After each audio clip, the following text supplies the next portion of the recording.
Mid range में कोई बढ़िया स्मार्टफोन देख रहे हो और बजट है 30,000 के नीचे तो बिल्कुल सही जगह लैंड किए हो, क्योंकि इस वीडियो में OnePlus Nord C3 टक्कर देने वाला है Moto H40 Neo को। तो अब इन दोनों स्मार्टफोन में से बेस्ट कौन सा है, या फिर मैं बोलूं कि आपके लिए कौन सा सही रहने वाला है, सब कुछ आपको मिलने वाला है इस वीडियो में, काफी डिटेल में होने वाला है। तो आराम से बैठ जाओ, चलिए शुरू करते हैं। मैं हूं इमाम और आप देख रहे हो फाइबर बाय इंडिया टुडे।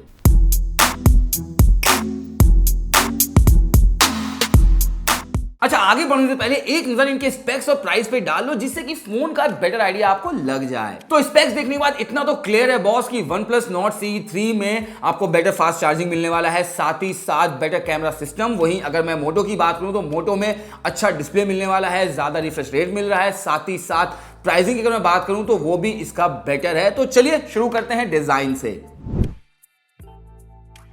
दोनों फोनों को हाथ में लेने के बाद ना आप OnePlus Nord C3 को तो साइड रख दोगे और इसके साथ खेलना ज्यादा पसंद करने वाले हो, क्योंकि बॉस स्लिम है, स्लीक है, वीगन लेदर दिया हुआ है और बेस्ट जो मैं बोलूं ना, या फिर मैं इस तरीके से पोर्ट्रेट कर देता हूं कि डील मेकर जो है ना वो है इसका जो कलर टोन है, जो पेंटोन ने इसको दिया है, बहुत ही सही लगता है यार, अलग क्लासिक लग रहा है और इन हैंड फील भी बहुत बढ़िया है। अगर मैं वेट मैनेजमेंट की बात करूं तो दोनों फोन का वेट मैनेजमेंट अच्छा है, लेकिन इन हैंड फील बेटर अगर मैं बात करूं तो Moto H40 Neo का है। दोनों फोन में प्लास्टिक फ्रेम है, वेट डिस्ट्रीब्यूशन दोनों फोन का सही है, लेकिन Moto Edge Neo 40 14 ग्राम हल्का है और ये यूज करने में पता चलता है। Nord C3 में आयर ब्लास्टर है, ये काफी काम की चीज है, साथ में फोन में ही हाइब्रिड सिम स्लॉट दिया गया है, मतलब SD कार्ड लगा के स्टोरेज एक्सपेंड कर सकते हो। इधर साइड में अलर्ट साइडर नहीं है, पहले ही बता दे रहा हूं आपको। ये सब चीजें Moto H40 Neo में मिसिंग है, लेकिन Moto H40 Neo में IP68 रेटिंग के साथ आता है, जिससे कि पानी से आपको खतरा नहीं होना चाहिए, आपको नहीं, इनफैक्ट इस फोन को खतरा नहीं होना चाहिए। और ये एक लौता फोन है जो IP रेटिंग 68 के साथ आता है और सबसे स्लिम है, या फिर मैं बोलूं स्लीक भी है IP रेटिंग होने के बाद भी। ओवरऑल अगर मैं डिजाइन की बात करूं तो Moto H40 Neo मुझे ज्यादा बेटर लग रहा है, क्योंकि स्लिम है, स्लीक है, प्लस प्रीमियम फील देता है। ऐसा बिल्कुल भी नहीं है कि OnePlus Nord C3 बुरा है, लेकिन इस मामले में ये आगे निकल जाता है। OnePlus Nord C3 में 6.7 इंच की एमोलेड डिस्प्ले है 120 हर्ट्ज रिफ्रेश रेट के साथ। वहीं अगर मैं Moto Edge Neo 40 की बात करूं तो 6.5 इंच की POLED डिस्प्ले है और वो भी 144 हर्ट्ज रिफ्रेश रेट के साथ। अब बॉस मजेदार चीज ये है ना कि दोनों ही पेपर पे बहुत स्ट्रॉन्ग दिख रहे हैं, लेकिन असली में कितना अच्छे हैं फाइबर डिस्प्ले टेस्ट में बताता हूं मैं आपको। दोनों डिस्प्ले वाइब्रेंट हैं, कलर एक्यूरेसी भी बिल्कुल इनकी मोर और लेस सेम ही है। इस वाले फोटो में साफ पता चल रहा है कि दोनों की डिस्प्ले कलर ट्यूनिंग एकदम सेम है, चाहे ग्रीन देख लो, रेड देख लो या येलो देख लो, सारे कलर्स में कुछ खास डिफरेंस देखने को नहीं मिलने वाला है। और शार्पनेस के मामले में भी दोनों स्क्रीन में कुछ ज्यादा डिफरेंस नहीं है। फाइबर डिस्प्ले टेस्ट में कुछ ज्यादा डिफरेंस तो देखने को मिला नहीं मुझे, लेकिन इनके पीक ब्राइटनेस को टेस्ट करने के लिए मैं तेज धूप में चला गया था और सच बता रहा हूं यहाँ पे मोटो का डिस्प्ले ज्यादा ब्राइट है। इनफैक्ट 5% भी इसका डिस्प्ले स्ट्रगल नहीं करता है तेज धूप में भी अगर आप यूज करते हो तो। ऐसा बिल्कुल भी नहीं है कि OnePlus Nord C3 का डिस्प्ले स्ट्रगल करता है, लेकिन अगर साथ में देखते हो तो साफ पता चलता है कि मोटो का जो डिस्प्ले है वो ज्यादा ब्राइट है। कंटेंट भी दबा के देखा है मैंने दोनों फोन में और सच बता रहा हूं मजा ही आता है, ऐसा कोई कमी नहीं है, क्योंकि अच्छा खासा डिस्प्ले डिम हो जाता है रात को, जिससे कि आंखों पे स्ट्रेन नहीं पड़ता है। अगर आप लंबे समय तक कंटेंट कंज्यूम करना चाहते हो तो बिंदास कर सकते हो, मजा ही आने वाला है। लेकिन ऐसा बिल्कुल मैं रिकमेंड नहीं करने वाला हूं बॉस की रात को आप मेरी तरह उल्लू बन के कंटेंट कंज्यूम करो, लेकिन अगर करना चाहते हो बिंदास कर सकते हो। इन डिस्प्ले फिंगरप्रिंट दोनों के ही डिस्प्ले में प्लेस किया गया है, जो कि काफी रिस्पॉन्सिव है, एक बार में ऐसे उंगली लगते ही फटाक से खुल जाता है। लेकिन जो फेस अनलॉक प्लेस किया गया है यहाँ पे एकदम पंच होल डिस्प्ले में बॉस, यहाँ पे OnePlus 20 है तो Moto Edge Neo 40 जो है वो 19 है। यहाँ पे बस एकदम माइनर सा फर्क दिखता है, वो भी निगलेक्ट कर सकते हो, बहुत ज्यादा भी नहीं है। दोनों ही फोन में स्टूडियो स्पीकर सेटअप दिया गया है। अब मैं काम करता हूँ, ऑडियो चला देता हूँ, जिससे कि ऑडियो का बेटर आइडिया आपको लग जाएगा, बाकी ज्ञान तो मैं दे ही दूंगा।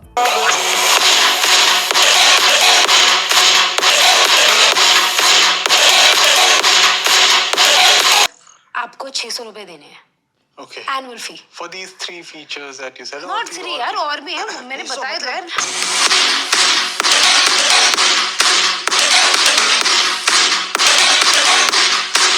ऑल्सो जब आप ये पिक्चर्स क्लिक कर रहे हो, जो आपने जैसी भी मेहनत करके क्लिक करी, दोनों का ही ऑडियो बढ़िया है, खासकर प्राइस को देखते हुए लाउड है, क्लियर है, या फिर मैं बोलूं कि बहुत सच को ज्यादा मिस नहीं करने वाले हो। अब अगर ओवरऑल मैं डिस्प्ले की बात करूं या फिर मैं ओवरऑल डिस्प्ले और ऑडियो की बात करूं बॉस, तो यहां पे बाजी मारता है Moto Edge Neo 40, क्योंकि बॉस ब्राइटनेस ज़्यादा मिल रहा है आपको। इनफैक्ट अगर मैं ओवरऑल प्रीमियमनेस की बात करूं तो कर्व डिस्प्ले है, जिससे कि इन हैंड फील थोड़ा सा और बेटर हो जाता है, स्क्रॉलिंग करने में मज़ा आने वाला है आपको। सो मेरे हिसाब से Moto Edge Neo 40 यहाँ पे ज़्यादा बेटर है।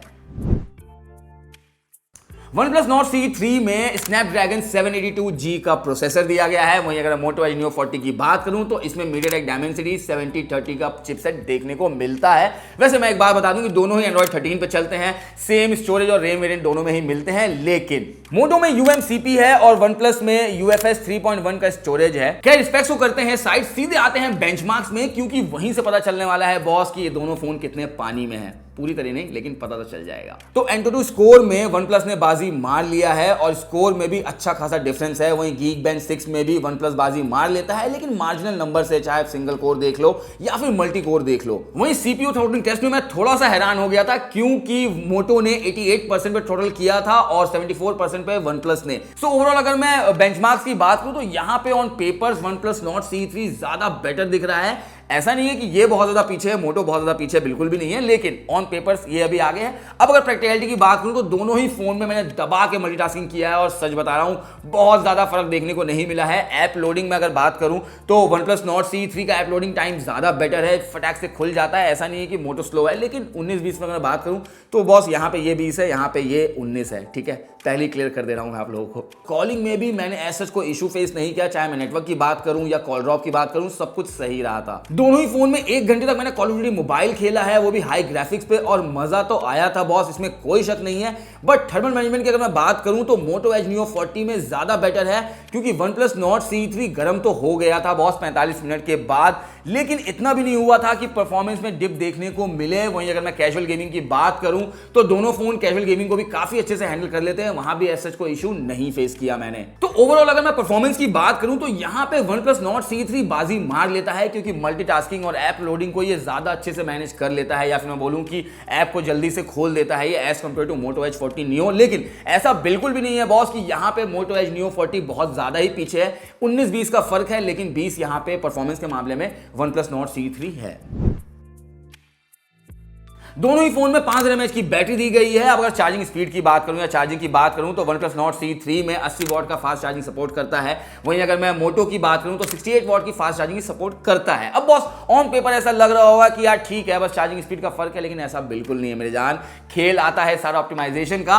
तो मेरे यूज में मैं दोनों ही फोन को यूज करना शुरू किया था 100% पे, और end of the day Moto में बच गए थे 38%, और अगर मैं इसकी बात करूं OnePlus Nord C3 का तो इसमें 30% बच गया था, 8% का फर्क था।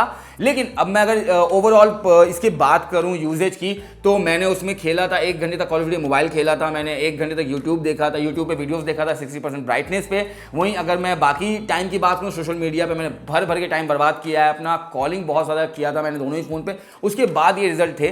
तो बैटरी के मामले में मैं बोलूंगा कि बहुत ज़्यादा फर्क नहीं है, लेकिन हाँ एडवांटेज जरूर मिलता है OnePlus Nord C3 को, क्योंकि जैसे ही आप चार्ज में लगाते हो फट ये चार्ज कर देता है।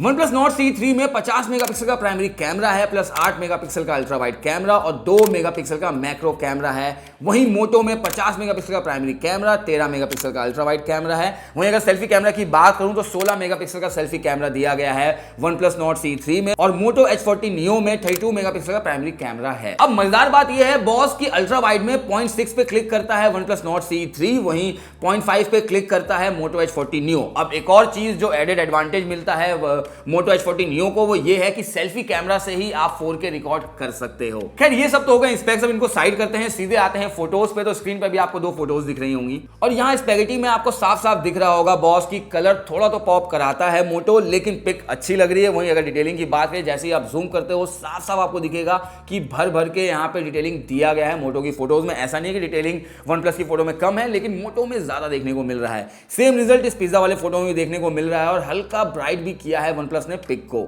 इस पिज्जा रोल में बस एक चीज का मुझे दिक्कत आया, वो ये है बॉस की जो रियलिटी में जो रेड था ना उस चटनी का, वो अलग था, और इन दोनों ही फोन ने अलग अलग कैप्चर किया है, तो रियलिटी से काफी दूर है। यहाँ पे थोड़ा कंफ्यूजन तो है बॉस। अब डिटेलिंग के लिए ये पिक ही देख लो, दोनों ही फोन्स ने अच्छा काम किया है, लेकिन Moto ने ज्यादा डिटेल्स कैप्चर किए हैं, और ये समझ आता है जैसे ही आप जूम करते हो। इस वेजिटेबल वाले इमेज में सिमिलर परफॉर्म किया है दोनों ने, कलर्स भी एकदम एक्यूरेट है, प्लस डिटेलिंग भी बढ़िया है दोनों ही फोटोज में।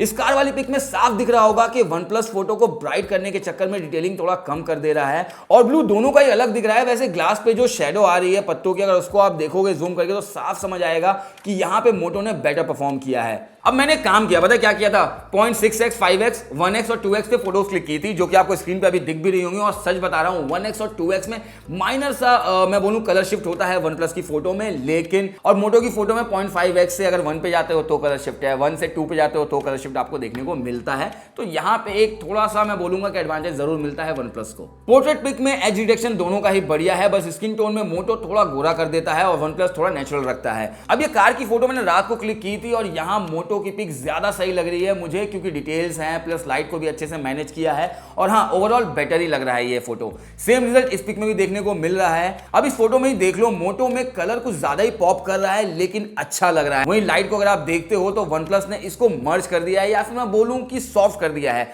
जबकि मोटो ने इसको अच्छे से मैनेज किया है। सेल्फी में वन प्लस ने बेटर रिजल्ट दिखाया है, जैसा कि स्क्रीन पे दिख ही रहा होगा, चाहे स्किन टोन देख लो या फिर मैं बोलूं कि लाइट ही देख लो, यहां पे वन प्लस ने ज्यादा अच्छे से मैनेज किया है। अब मैं काम करता हूं, वीडियो चला देता हूं जो मैंने दोनों के सेल्फी और रियर से रिकॉर्ड किया था, जिससे कि वीडियो का बेटर आइडिया लग जाए आप लोगों को। सो अभी मैं दोनों ही फ़ोन के रियर कैमरा से रिकॉर्ड कर रहा हूँ, और जो मैक्सिमम सेटिंग ये रिकॉर्ड कर सकते हैं वो है 4K 30 फ्रेम्स पे, और 60 पे अगर आपको रिकॉर्ड करना है तो 1080p पे रिकॉर्ड करना पड़ेगा। वैसे अगर मैं स्टेबलाइजेशन की बात करूँ तो मोटो का फ़ोन यहाँ पे ज़्यादा स्टेबल दिख रहा है, जैसे कि आपको दिख ही रहा होगा। वहीं अगर मैं कलर टोन की बात करूँ या फिर ऑडियो की बात करूँ तो दोनों का यहाँ पे सिमिलर ही है, मैं बोलूँगा बहुत ज़्यादा फर्क देखने को नहीं मिलता है। बाकी कमेंट्स में बताइए कि यार आपको किसका बेटर लग रहा है। मैं थोड़ा पैन भी कर देता हूँ जिससे कि और थोड़ा बेटर आइडिया लग जाए आप लोगों को। सो अभी मैं दोनों ही फ़ोन से वीडियो रिकॉर्ड कर रहा हूँ सेल्फी में। अच्छा, एक चीज़ जो मैं यहाँ पे मेंशन करना चाहता हूँ वो ये है बॉस की देखो 1080p दोनों ही फ़ोन में मिलता है, लेकिन 4K रिकॉर्ड कर सकते हो आप मोटो के फ़ोन से। ऑडियो क्वालिटी आपको दिख ही रहा होगा कैसा है। और अगर मैं थोड़ा सा मूव करूँ, थोड़ा ब्राइट सनलाइट में आऊँ, अगर मैं थोड़ा सा रोशनी में आ जाऊँ तो यहाँ पे एसडीआर परफॉर्मेंस भी दोनों का मुझे सही लग रहा है। इनफैक्ट अगर मैं कलर टोन की बात करूँ तो वन प्लस यहाँ पे थोड़ा मुझे वार्मर साइड पे लग रहा है हल्का सा, और यहाँ पे शार्पनेस कुछ ज़्यादा देखने को मिल रहा है मुझे मोटो के फ़ोन में। बाकी आप बताइए कौन से में आपको किसका बेटर लग रहा है सेल्फी का आउटपुट। तो देखो बॉस, वीडियो देखने के बाद इतना तो समझ आ गया है कि मोटो यहाँ पे थोड़ा बेटर परफॉर्म करता है। हालांकि बहुत ज़्यादा फर्क नहीं है, शार्पनेस थोड़ा देखने को मिलता है, लेकिन स्टेबलाइजेशन ज़्यादा बेटर इसका है। वहीं अगर मैं ओवरऑल बात करूँ तो बॉस देखो, अगर आपको सेल्फी लेना है या सेल्फीज बहुत ज़्यादा क्लिक करते हो तो यहाँ पे वन प्लस नॉट C3 ज़्यादा अच्छा रहने वाला है, क्योंकि ये नेचुरल रखता है और इस लाइट्स को, स्किन टोन को अच्छे से मैनेज करता है। लेकिन ओवरऑल अगर मैं पैकेज की बात करूँ कैमरा सिस्टम में तो यहाँ पे मोटो H40 Neo ज़्यादा बेटर है। चाहे मैं नाइट फोटोज़ की बात कर लूँ, पोर्ट्रेट की बात कर लूँ, वीडियोज़ की बात कर लूँ, ये यहाँ पे ज़्यादा बेटर परफॉर्म करके देता है। तो आते हैं फाइनल वर्डिक्ट पे कि इन दोनों फोन में से बेटर कौन सा है। तो सच बता रहा हूं गुरु, बहुत ही टफ है बॉस, क्योंकि बहुत ही टफ कंपटीशन देते हैं ये दोनों फोन एक दूसरे को, और दोनों के ही अपने प्रोस एंड कॉन्स हैं, वो मैं आपको बता देता हूं। H40 Neo का कैमरा, डिस्प्ले और डिजाइन तीनों कमाल के हैं, इसमें कोई शक नहीं है। साथ ही साथ इसका जो प्राइस है वो काफी सही है, लेकिन परफॉर्मेंस के मामले में OnePlus Nord C3 बेटर है। साथ ही साथ OnePlus Nord C3 का चार्जिंग सपोर्ट बढ़िया है, बैटरी बैकअप भी बढ़िया है। बट मेरे हिसाब से Moto Edge Neo 40 यहाँ पे ज्यादा बेटर डील है, क्योंकि यार ओवरऑल अच्छा पैकेज मिल रहा है। लेकिन अगर आपको परफॉर्मेंस सेंट्रिक फोन चाहिए तो मेरे हिसाब से OnePlus Nord C3 भी बुरा नहीं रहेगा। बट स्टिल मैं जाऊंगा यहाँ पे Moto Edge Neo 40 के साथ। बाकी अगर अभी भी कोई सवाल है तो कमेंट सेक्शन खुला हुआ है, भर दो, लिख दो, जो लिखना है लिख दो, लेकिन लिख दो। और हाँ, चैनल को लाइक फॉलो शेयर करना मत भूलना।